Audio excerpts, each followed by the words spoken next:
Hello, grade 11 university math students. Hope things are well with you. My name is Mr. Lee, for those of you who don't know me. And I'm making this quick video to help you with your course selections in mathematics for next year. So some of you maybe took MCR3U online, or maybe you haven't taken MCR3U yet. And I just wanted to outline all of your options for grade 12.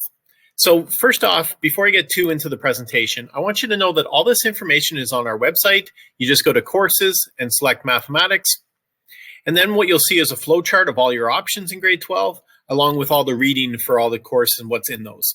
But I'm going to use this presentation to help walk you through it. So there's the flow chart you'll see online, but I'm going to use this flow chart because it's the one that's in our classrooms. So here you are right now in MCR3U, and you'll notice there's actually 6 grade 12 math courses. It can get very overwhelming, which is why I made this quick video. So for most of you, I would hope that you continue on the pathway that you're on. Most likely you took grade 9 academic, grade 10 academic, and here you are in MCR3U. The next logical class then is called MHF4U. It's called Advanced Functions. It's the one that I teach, and I really hope to get to see you all in that class next year. All right, so that's your next logical choice, and it's a great program for all sorts of university programs, especially in maths and sciences, obviously, but also for some business studies, administration studies, general arts. Even there's a lot of courses out there that ask that you take MHF4U. So be sure you check the course that you're interested in applying to, and make sure that this one, if this one is a prerequisite for those courses or those programs. Now, even if it's not a prerequisite, you might still choose to take this class because you may be strong in math and you want to get a good mark. So if you're good in math, then I would strongly recommend doing this, because then it will be one of your top 6 marks when you go off and apply to university. So that course is called MHF4U. Now, many of you even continue on and take the next class in second semester, which is calculus. Now, let me just click on these 2 classes and remind you that of this little line here. You can read all the fun math that we're going to do, but this line here that says, in order for students to meet the standards of this course with success and confidence, a minimum of level 3, which is 70%, is strongly recommended in MCR3U. So what we found is if people just squeak by 3U with like a 50 or a 51, they struggle in advanced functions. Now, that doesn't mean you can't take it. Of course, if you got like a 65 in 3U, you can still take MHF4U.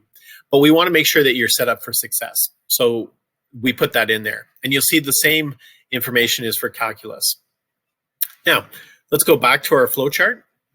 So you can take MHF4U. And right now, this year, we usually have 25 to 30 students take advanced functions, and about 20 of them continue on and take calculus second semester. And again, it's for people who obviously are going into engineering or computer science or pure mathematics and sciences at university, but also some people just take it because they excel in math. And so they want to get 2 good marks, so they take advanced functions and calculus. Now, the third option is data management. Now, I know some of you might have taken data management in grade 11, which is great. But if not, you're welcome to take it. Now, it's a different course. It's, well, not different, it's still mathematics, but it does talk more about statistics and probability and things like that. It's a great course for people who might be interested in sociology or psychology in university. This is where data management is really handy because you do a lot of statistics and psychology, sociology. So make sure you check those programs out. It's MDM4U. Okay, so those are your 3 university pathway choices. Now, there are a couple of other ones. Of course, you could change pathways and go to college pathway. And here's MAP4C. It's a great class. Now, so for some of our friends in grade 11 college, they'd be taking this class. You can read up all the fun stuff there. Your other option is workplace, but I wouldn't recommend that you take that one.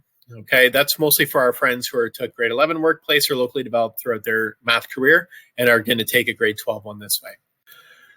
So one other thing I'd like to point out to you is an option, if you take grade 12 college, is something called MAP4C dual credit math.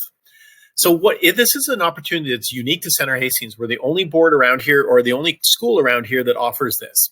So the way it works is 2 or 3 times a week, a teacher or professor from Loyalist College comes up and actually teaches you a first-year college math class in your high school classroom.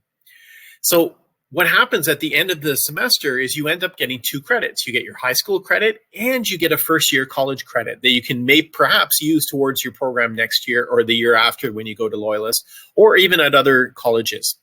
It's a really great opportunity for you. Even if you don't use it for the program or need it for the program, it sets you up, it gives you a flavor for what math is like at college and university. And what we found is the students who get this dual credit are better prepared for their college math when they get off to whatever college they go to. So it's a great opportunity. If you're interested in that, Miss Morgan teaches that class and she can give you lots of information. You can reach out to her. And then when you go to select it, there's a spot that says MAP4C dual credit, and you can select that.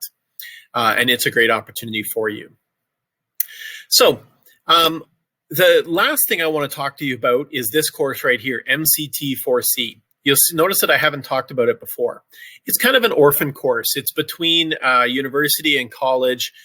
It's a class that we don't actually offer at Center Hastings because so few universities require it.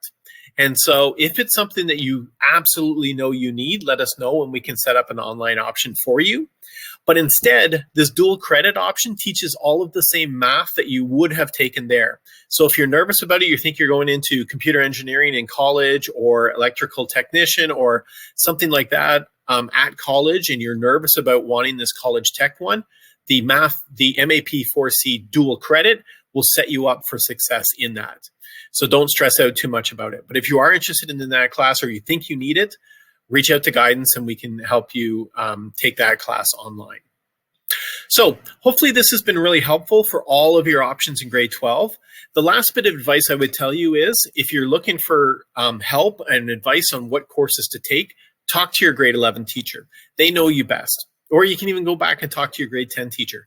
They know you best as a math student and can make the best recommendation for you. Of course, if you want to email me, I'll gladly help you walk you through these courses.